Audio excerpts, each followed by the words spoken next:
My superstar actress wife of 3 years, Sophia, suddenly developed mind-reading powers, and I was completely clueless. I was still trying my best to play the role of the villainous rival, all to push her and her first love back together. On the surface, I was screaming, "I'll never divorce you. The two of you can forget about rekindling your old flame in this lifetime." But inwardly I was thinking, your first love, Liam, is practically being tortured to death by me, so why haven't you signed the divorce papers already? I'm waiting to finish my part, collect that $1 billion breakup fee, and buy a yacht. But unexpectedly, the actress didn't follow the script. After she revealed a relationship to the media, I was trending on Twitter that very night. On the set in Hollywood, I deliberately pushed Sophia's first love, Liam, into the water. This made her frantic with worry. She pulled him out and rushed him straight to the hospital. According to the book's plot, she should divorce me tonight. Then she would coldly and heartlessly throw a $1 billion breakup fee in my face and tell me to get out of their sight forever. About to be written out of the script, I struggled to hold back my laughter. The moment I pushed open the door to Sophia's office in downtown LA, I crossed my arms, stuck my nose in the air, and put on an arrogant, self-destructive expression. "So, is Liam dead yet?" Sophia looked up at me, her eyes filled with impatience. A wave of glee washed over me. "Mwahaha, she's furious, isn't she? I'm being so despicable. Just hurry up and slap the divorce papers and that billion-dollar black card on my face and tell me to get lost. He just caught a cold. He'll be fine after some medicine." Sophia's nonchalant reply really annoyed me. Is this the attitude of a powerful CEO who wants a divorce? I kicked over her most prized vase, shattering it, deliberately adding fuel to the fire. "That bum Liam thinks he can steal my wife? He must be dreaming. I will never divorce you. The two of you can forget about rekindling your old flame." But my inner thoughts were, I've humiliated your first love this much. Why aren't you cursing me out yet? Come on, now's the time to bury me with your filthy money. To my surprise, Sophia showed no sign of anger. Instead, she stared at me with an amused smile. "Don't worry, honey. I didn't prepare a black card, and I have no intention of divorcing you." Huh? I was instantly frozen in place. What does she mean, no divorce? Was I not villainous enough? This can't be right. I've been acting out my self-destructive role exactly as it's written in the book. Just as I was wondering what was wrong with the plot, a warm embrace pressed against my back. Sophia hugged me, cooing softly. "Today is our 3rd wedding anniversary. I'll come home for dinner with you tonight, so you'd better get ready." Get ready, my ass. I'm just a disposable side character in this book. Liam is your official male lead. 3 years ago, a sneeze sent me into this trashy, over-the-top CEO novel. There, I became the villainous ex-husband of the female lead, Sophia. My daily mission was to make life difficult for the male lead, creating obstacles on their path to reconciliation. To get written out of the story and collect my $1 billion breakup fee, I diligently and conscientiously followed the plot every single day. At first, everything was going smoothly. He ran,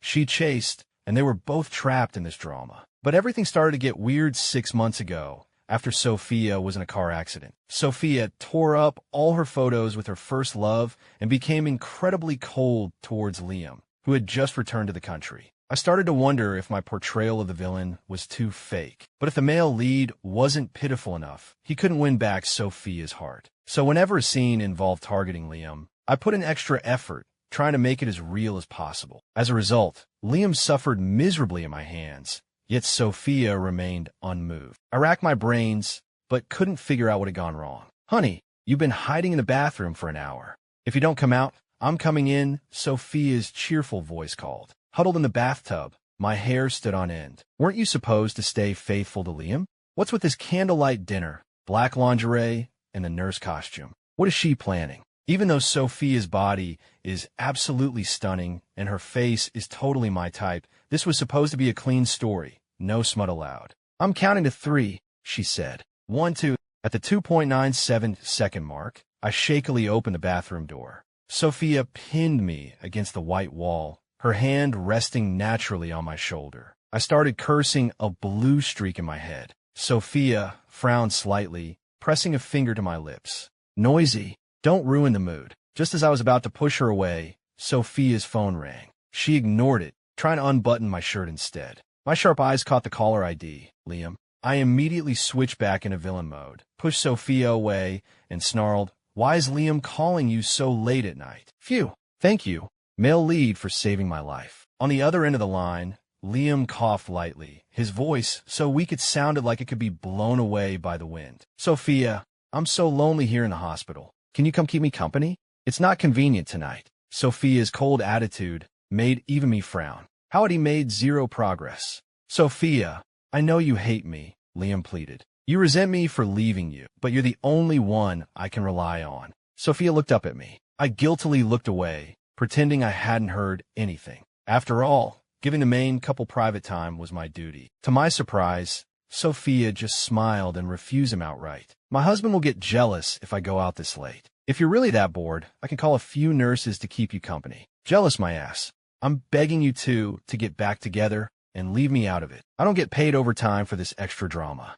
I was cursing her out in my head. Suddenly, Sophia stood on her tiptoes and bit my neck hard. I couldn't help but hiss in pain. Unfortunately, Liam heard it. He asked cautiously, "Sophia, are you with Ryan right now?" Sophia released me, her eyes filled with a warning. She replied impatiently, "Isn't it perfectly normal for me to be with my husband? Mr. Alex, calling a married woman in the middle of the night is very impolite, you know." "Sophia, have you really forgotten me? Forgotten our past? You said you would only ever love me." Liam's voice was hoarse, and even I was moved. But Sophia just threw out a cold, "Let the past be the past," and hung up. I was dumbfounded. It felt like a stampede of 10,000 alpacas running through my mind. Are these two breaking up? This isn't how the story is supposed to go. You two are supposed to reconcile and then team up to kick me out. I cautiously asked Sophia, "Are you really not going to hospital to see Liam?" She snuggled against me, pouting. "Of course not. You're my husband. Why would I go out to be with another man? From now on, I'll only dote on you and love you." "Okay." I forced a smile. Okay, my ass. I don't have this many lines. If you want more scenes, you have to pay me more." Sophia pressed her body against me again, her fiery gaze feeling like it was going to melt me. I backed away in fear, but she advanced step by step until I was cornered. "Honey, shouldn't we continue?" "Continue what?" I swallowed hard, my eyes involuntarily drifting downwards. This woman is usually so cold. I, a handsome man with 8-pack abs, have been lying next to her for 3 years, and she never batted an eye. Why is she acting so crazy tonight? Sophia's face instantly darkened. She grabbed my wrist, forced my hand on her waist, and complained, "Of course I'm going to fulfill my duties as a wife so that someone doesn't go around slandering me for being cold." My heart skipped a beat. If I hadn't known this was a book, I would have seriously thought she could read minds. I chuckled nervously, changing the subject. "Honey, didn't the doctor tell you to get more rest? Is your head still hurting?" But my mind was racing. I get it. That car accident must have scrambled her brains. Maybe once she recovers, the plot will get back on track. I tried to reassure myself, but Sophia wasn't having any of it. She unbuttoned her own shirt in a few quick movements. The moment her skin touched mine, I cried out, "No." "Do you know what it means for a man to say no?" "I really can't," I said weakly, my face beet red. "My back has been a little sore lately. I can't do any strenuous exercise." While she was stunned, I scrambled into the bathroom. That night, I lay in bed fantasizing and didn't sleep a wink. What a shame. Why did my back have to act up at this exact moment? Otherwise, I could have at least collected some interest from her. The next day, Sophia's heavy dark circles startled me. She glared at me furiously. "And no more wild thoughts when you're sleeping." I was completely baffled. What? Did she not sleep well either? I arrived at the film set and saw Liam, who was already there. His frail appearance made even the director feel sorry for him. "Mr. Alex is still sick. Let's just use a camera trick for the slapping scene." But the stubborn young man insisted on a real take. "It's okay. We have to be serious about acting. I can't let my personal issues hold back the entire crew." The director gave him a thumbs up, praising him as a dedicated actor. A smug Liam leaned in and whispered challenge to me. "Mr. Ryan, please don't go easy on me later. That's not necessary." I was more anxious to get written out than he was. I flexed my wrist and caught sight of Sophia, who had come to supervise. I immediately perked up. I expertly put on a vicious expression, and the moment Liam finished his line, I swung my hand. He immediately fell to the ground. Whoa, he's really playing along. I didn't even hit him, and he just fell down on his own. If he's going to act like this, I'm getting excited. I immediately called for a cut, improvising a new line. Director, I think I knocked Liam out with that slap. Everyone rushed over to check on Liam. At the director's pleading look, Sophia also moved to help him up. But just then, Liam woke up, trying to maintain his good guy persona. He quickly tried to clear my name. Don't blame Ryan. I just fell by accident. I immediately fanned the flames, jumping in to take the blame. No, I did it on purpose. This slap is to make you remember that Sophia is not someone you can covet. Liam bit his lower lip hard, his face full of grievance. He looked like a fragile young man that anyone would feel sorry for. But without me as the villainous foil, his acting is just so. I'll take the blame. I'll take the insults. Tell me, which villainous supporting character is more professional than me? I'm a next Oscar winner. Oh! Just as I was gloating internally, Sophia poured a bucket of cold water on both me and Liam. She exposed the charade with a deadpan expression. That slap scene was too fake. Ryan's hand didn't even touch his face. Since you're fine, let's reshoot this scene. I was stunned. Liam was stunned. Everyone on set was stunned. Only the director stepped up to echo Sophia's words. That's right. We saw it clearly on the monitor. That shot was a bit fake. Exposed. The two of us stood there, one so embarrassed he was digging his toes into the ground, the other so ashamed he couldn't lift his head. We res-hot the slapping scene. Liam took a solid slap from me, and his face immediately swelled up. He turned his head and glared at me fiercely. I muttered guiltily under my breath. You should blame Sophia. We were coordinating so well. Why did she have to expose us? Sorry, Mr. Ryan. Your voice was too low. I didn't hear you clearly. Ahem. I was saying that your importance in Sophia's heart is just so. She told me yesterday that she would only love me from now on, so I'd advise you to give up on her as soon as possible. I deliberately said this to provoke him. Sure enough, Liam immediately made his next move. For the rest of the shoot, he constantly tried to stick close to Sophia. He even bribed the director to add more romantic scenes between them. He was determined to make Sophia remember the sweetness of their first love. I, on the other hand, had some rare free time. I made all sorts of excuses to escape the set, leaving space for the main couple to be alone. Just as I was sipping a drink at a club in West Hollywood, my agent called me. Her voice was frantic. How did you get blasted on Twitter and end up trending again? The alcohol instantly wore off. I quickly opened Twitter. Whoa, it was true. The top trending topic was hashtag jealous lapdog Ryan snaps. Hashtag slaps actress first love. A video of me hitting Liam and making arrogant remarks had been maliciously edited. Seeing the video's popularity soaring past 30 million views, I finally breathed a sigh of relief. Good. I was worried Sophia would interfere and ruin Liam's attempt to use me. What? You were worried he wouldn't use you? My agent barely managed not to curse. Fine. I'm done with you. Just keep digging your own grave. You're about to ruin yourself completely. Buoyed by the alcohol, I chuckled. I'll take that as a good omen. Once I'm disgraced and successfully written out, I'll definitely give you a big bonus. My agent was speechless. Thanks a bunch. Looking back on these 3 years, I really went to great lengths to maintain my pathetic admirer persona. Wherever Sophia went to film, I joined the same crew. Whatever show Sophia was on, I trailed behind her like a little puppy. I did all that groundwork just for this moment of being universally hated. After all, the book said my final fate was to be hounded out of the industry, then take the $1 billion breakup fee and exit the stage angrily to live a carefree life as a single, wealthy man. Although there was a small hiccup now, and we hadn't divorced, being disgraced and forced to quit would at least speed up my exit. I opened the comments, reading through message after message cursing me out. It was as if gold coins were raining down on my face.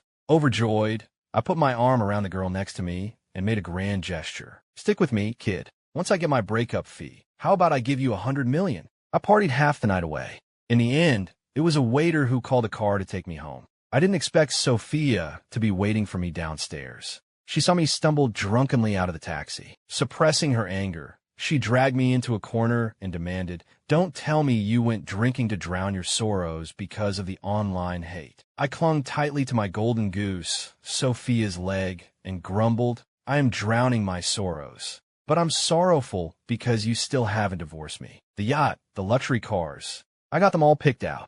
I'm just waiting for the divorce papers and that $1 billion to hit my account." Sophia grabbed my shoulders and said through gritted teeth, "What did you say?" "Say that again." I let out a drunken hiccup, and my head slumped forward as I passed out. The next day, Sophia was nowhere to be found. I couldn't be bothered to care where she went. I excitedly jumped out of bed and opened Twitter's trending list. The top headline, hashtag, "We resolutely boycott the lapdog Ryan." Hashtag, "Get out of entertainment industry forever." Mixed in with the angry haters were some PR accounts my agent had hired. At a time like this, no one could stop me from self-destructing. I grabbed my keyboard and fired off 3 consecutive tweets. That's right, I slapped Liam on purpose. He dared to covet the woman I have my eye on, so he should pay the price. So what if Sophia doesn't like me? I enjoy possessing her. If Liam dares to pester Sophia again, I still won't let him off easy. Every single word danced on the public's moral bottom line. Even my agent gave up on me. You're a lost cause. Just let your career die. I sent her a message to comfort her. It's just getting kicked out of the industry, no big deal. I'll pay whatever the termination fee is, and I'll give you a big bonus. Consider my apology for all your hard work. A long time later, my agent replied, "Oh, Ryan, do you have any idea how lucky you are? Quick, look at superstar actress Sophia's Twitter. She just made your relationship official and posted your marriage certificate." What? I hurriedly clicked on her profile. 5 minutes ago, Sophia had posted our wedding photo with the caption, "My husband loves me so much. That's why he spoke so rashly." I hope my fans can be understanding. Also, Mr. Alex, please have some self-respect. I am, after all, a married woman. The internet instantly exploded. No one could believe that the deeply sentimental actress Sophia would marry a nobody actor like me. And she even publicly drew a line with Liam to defend me. In that case, Ryan isn't the third party. Liam is. Whoa, after all this time hating on him, it turns out the most conniving person was Liam. So when Ryan went on that Twitter rant, it wasn't because he's crazy, but because he was the legal husband making a public statement. Mind blown. I stared at the comments, where public opinion had taken a sharp turn, completely dumbfounded. This plot point wasn't in the book at all. I quickly called Sophia. She declined and sent a message back. In a meeting, I didn't dare to delay. I grabbed my briefcase and rushed to her office. She was at her desk and raised an eyebrow at me. "No need to be so moved. This is just my duty as a wife." I was panting, glaring at her, and screaming internally, "Move my ass. What I want is a divorce from you." A divorce? Why didn't you ask for my opinion before you announced our marriage? My resentful tone made Sophia frown, but her voice was as gentle as ever. "What's wrong, honey? Isn't this what you've always wanted?" She left me speechless. It's true. That's what I said while I was playing her pathetic admirer. But that was all just an act for my character. Sophia put down her pen, walked over to me, and gently wiped the sweat from my nose. She lowered herself and pleaded with me. "Ever since we got married, you've been the only one putting in the effort. It's been 3 years. Even if I were a block of ice, you would have melted me. From now on, I'll keep a close eye on you and love you properly, okay?" I forced a smile that didn't reach my eyes. "Really, honey? I'm so happy." But inside I was thinking, I'm so happy I could die. What the hell is going on with this stupid plot? Just kill me already. Just then, there was a commotion outside. The office door was suddenly pushed open. The first person to burst in was a furious Liam, followed closely by 2 building security guards. "We couldn't stop this gentleman, sir. He insisted on coming up." Seeing Sophia's icy gaze, Liam asked her, refusing to give up, "Sophia, why won't you see me?" Seeing the situation, I tactfully led the security guard away and thoughtfully closed the door to give them some private space. Because I was genuinely worried, I quietly cracked the door open to eavesdrop. Sophia's attitude remained cold. "Mr. Alex, is there something you need?" I couldn't help but click my tongue. It seems Sophia's brain really was scrambled. She's not even giving the official male lead any face. Liam slammed his fist on the desk, his body radiating fury. "Sophia, why are you doing this to me? Don't you know that your clarification has completely ruined my career? The Sophia I used to know would never do anything to hurt me." "Mr. Alex," Sophia cut him off coldly. "I've already taken our past relationship into consideration. Otherwise, just for the fact that you deliberately paid for bots to slander my husband, I would never have let you off so easily." "It wasn't me, Sophia. We've known each other for 8 years. Don't you trust me as a person?"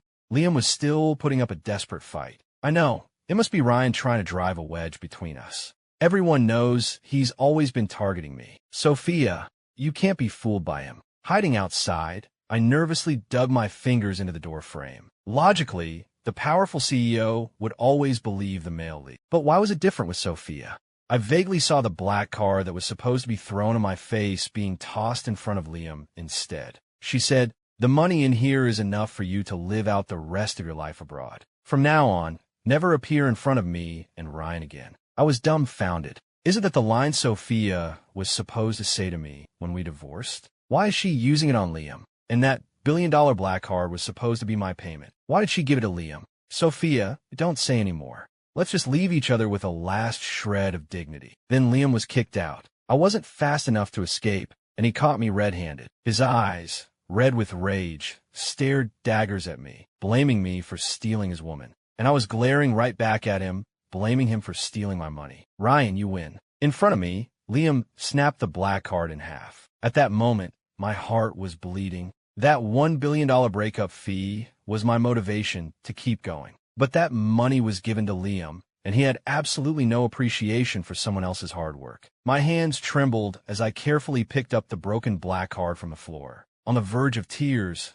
I wondered, can this thing even be used anymore? Before I could recover from the grief of losing $1 billion, Liam's fist came flying towards my handsome face. That finally ignited my own anger. And just like that, the two of us ended up brawling all the way from the office down to the lobby. It only stopped when my left arm was dislocated and he had a broken rib, and we were both sent to the hospital. Seeing Sophia doting on me with concern, Liam's heart finally died. As he was slinking away from the hospital, I called out to him with a grave expression. I proposed, "Wait, I think it's time we teamed up." Liam stopped in his tracks, confused. I sighed heavily, clenching the broken half of the black card, my resolve firm. All this time, I believed that if I followed the plot, I could make my exit. But I never expected the plot to deviate so far from its course. If I don't intervene manually to pull the main storyline back, it won't work. Anyway, Liam and I are basically on the same side. He wants a girl, I want the money.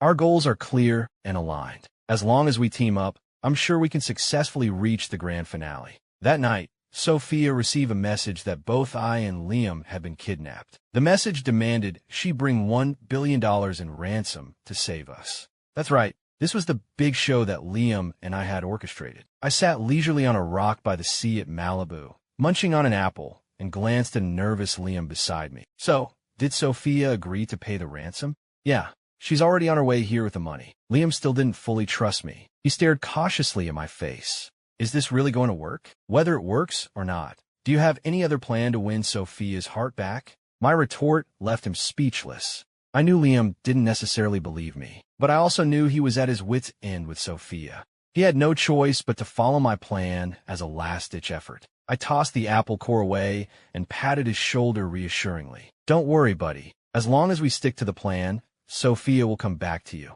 He asked warily, "Why are you helping me?" "I'm not helping you. I'm helping myself." Soon enough, Sophia arrived at the designated location. Liam and I were tied up by the kidnapper. The vast, dark ocean swirled below the cliff at our feet. In the darkness, Sophia anxiously threw the card to the kidnapper. "I brought the money. Can you let the go now?" I shot the kidnapper a look. She pocketed the card and recited her lines. "Miss Sophia, the $1 billion ransom can only save one person. Choose your first love or this pathetic admirer. You have 2 minutes to decide, otherwise I'm pushing them both off. Are you playing with me?" The kidnapper was intimidated by Sophia's chilling aura. It was only with my frantic prompting that she snapped back to reality. "Yeah, I'm just learning from the best." "Very good. A perfect explanation." Next up was Liam's performance. "Sophia, save Ryan. I know I'm not in your heart anymore. In that case, it's better if I just die." I have to say, his acting skills were on point. He confessed his love to Sophia dramatically. "I only hope that after I die, you'll remember me forever." The kidnapper secretly nudged me, signaling it was my turn. But I hadn't prepared any lines at all. Seeing this, the kidnapper had no choice but to continue. "So, Miss Sophia, have you decided who's going to die?" "I want them both alive." Sophia refused to back down, but her eyes were anxiously fixed on me. It seemed like if this dragged on, she was going to choose to let Liam die. To prevent that, I pretended to slip, and my body plunged straight off the cliff. Amidst the howling sea wind, I faintly heard Sophia's heart-wrenching scream. "Ryan, Seawater rushed into my nose and ears. My body slowly sank. Then I wriggled free from the ropes and, under the cover of night, swam 3 miles back to shore. I collapsed on the sand, looked up at the sky, and roared with laughter. Mwahaha! I'm finally written out of the story. Yachts, luxury cars, beautiful women. Here I come for my carefree retirement. After faking my death, I began living the kind of wealthy life every man dreams of. I took the money, immediately bought a yacht, and decided to sail around the Pacific. I also kept my promise and gave the girl $100 million. The girl was the kidnapper I had hired that night. She handed me a glass of champagne and asked worriedly, "You don't think Miss Sophia will find us, do you?" I took a sip of champagne and feigned sleep, reassuring her. "Don't worry, we're out in the middle of the Pacific. Even if Sophia has all the power in the world, she'll never find us." I had barely started gloating when there was a loud bang. I was jolted right off my chair. I took off my sunglasses and looked around frantically. "What's going on? Are we sinking?" The girl cautiously reminded me. "Miss Sophia, she's caught up to us." I followed her finger. Sophia was standing on another yacht, staring daggers at me. Her gaze sent a chill down my spine. Holy crap, Sophia actually found me. This can't be real. I'm supposed to be dead. Did Liam rat me out? The yacht was forced to a stop. Sophia grabbed my arm and dragged me back. For the next 2 days, she didn't say a single word to me. The immense, suppressed fury scared me into a corner. But my mind was desperately searching for a way to save myself. Maybe I can just deny being Ryan and claim I'm a stranger who just happens to look exactly like him. Whatever. I'll just pretend I don't know her for now. I licked my dry lips and was just about to speak when Sophia beat me to it. "Are you planning to deny being Ryan and pretend you don't know me?" "Crap, how did she know?" Sophia stared at me and said with a cold smile, "Actually, after that car accident 6 months ago, I developed the ability to read your mind. And stop cursing me out in your head right now." I didn't believe her. I tested in my mind. Sophia is a big jerk. Her face darkened, and she slammed her palm on the table, growling, "I told you, do not curse me out in your head. I'm a dead man. Everyone, can someone tell me why a perfectly ordinary CEO from a book suddenly awakened mind-reading powers after a car accident? And she's been secretly listening to my inner thoughts for over half a year. So all those times I was cursing her out, she heard every single word. No wonder the plot went so far off track. The more I thought about it, the more terrifying it became. Sophia stared into my eyes. Fearing she would hear my thoughts again, I quickly started reciting a children's poem in my head. "Goose, goose, goose, craning your neck, to the sky you sing." When I finished, I started over. By the time I was on the 39th repetition, Sophia couldn't take it anymore. She walked up, pinned me against the white wall, and demanded angrily, "Why did you deceive me? Do you want to leave my side that badly?" "Goose, goose, goose, craning your neck to the sky." "Enough, Ryan." I blinked innocently. But according to the book's plot, I should have been written out a long time ago. Besides, Liam is your fated lover. How can a villainous supporting character like me fight the male lead for the girl? Sophia bit her red lip in frustration. "I don't care if this is a book or the real world. The person I like is you, not Liam. But, no buts. Even if the sky falls, there will be someone taller to hold it up. What are you afraid of? But Liam is here. He's standing right behind you. It's not really appropriate to be confessing to me like this." Sophia slowly let go of me and turned around. Liam stood at the door, dressed in a white suit, his face pale. His first reaction was to throw me under the bus. "Sophia, let me explain. I wasn't the one who planned the fake death. The mastermind was actually—" "I know the mastermind wasn't you." He forced a smile. "So you still blame me, right?" "I don't blame you." Sophia lowered her gaze. "Liam, why don't you understand? It was over between us a long time ago. 6 months ago, after my car accident, I gained the ability to read Ryan's mind. That's also when I learned that I'm just a fictional character in a book. The sole purpose of my creation was to meet and fall in love with you. My entire life was planned out from the moment I was created. I didn't really care about any of that. The only one I ever cared about was you, Liam. I heard from Ryan that you went abroad to pursue other female characters. I didn't believe it at first, until I went abroad to find you myself. I saw you using the same methods, the same tricks, to win over one woman after another. You were so happy, so carefree. You had completely forgotten about me, hadn't you?" Liam panicked. He quickly tried to explain. "Sophia, it's not what you think. My feelings for them are different. I really love you." Sophia just smiled, biting her red lip hard. I admit I used to like you a lot, but that was in the past. You should go and never come back. Sophia. While the two of them were entangled, I was having a meltdown in my head. So that's how it was. I'm the one who indirectly caused the plot to deviate. If the main couple breaks up, will the world of the book collapse? Will I be completely erased? I rubbed the goosebumps on my arms in fear. I saw Liam throw out one last cold line. Fine, I'll go. Sophia, don't you dare regret this. And then turn and leave. I panicked and tried to slip away, but a quick-handed Sophia grabbed me. As a reflex, I started chanting in my head, "Goose, goose, goose." She gently cupped my face and whispered, "Honey, you can forget about ever escaping from my side in this lifetime." Epilogue. Liam truly never appeared again. I was constantly worried that since I had failed my mission, I would be erased from this world. But I waited and waited through our child being born, going to kindergarten, elementary, and middle school, and nothing unusual ever happened. Sophia retired from the entertainment industry and, with me, fulfilled our dream of sailing around the Pacific. I sat on the bow of the boat, thinking to myself, the plot has completely gone off the rails. What if one day my child and I are suddenly pulled out of this book? What would Sophia do here all by herself? Suddenly, a warm embrace pressed against my back. Sophia hugged me, whispering in my ear, "Don't worry, honey. If the world ever restarts, I will still find a way to come and find you. What if it's not me next time? Then I'll wait and wait and wait until it is you."